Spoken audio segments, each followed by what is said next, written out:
तत्काल टिकट फगुओ बयाहिल निकट हो लेला तत्काल टिकट फगुओ बयाहिल निकट जियर के पीरा बुझा राजा जी हरदम जे रहबा बंगलो न होई बुलार कोर राजा जी हरदम जे रहबा बंगलो ना होई बुलार कोर राजा जी।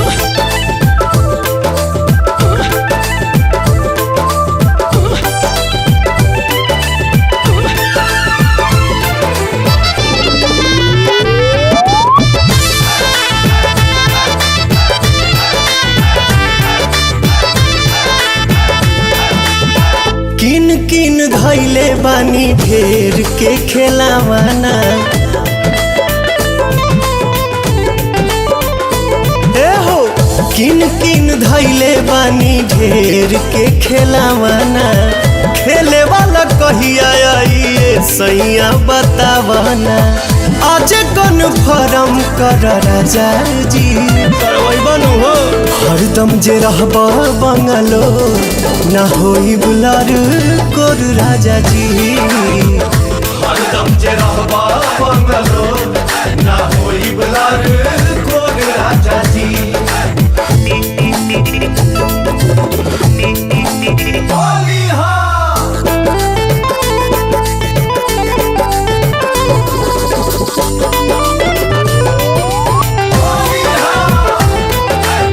सुना सुना लागेला से जरिया तोहरा बीना बात के बुझे के बाद चीज के चिन्हे के बाद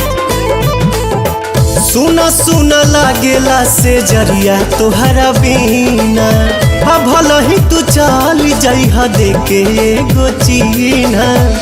बन के पवनवा आजा राजा जी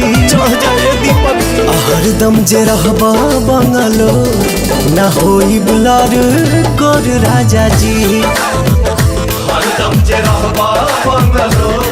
ना होई बुलार कोर राजा जी। आई तबे नु टेरी कटन खाई रसगुल्ला पेन हब।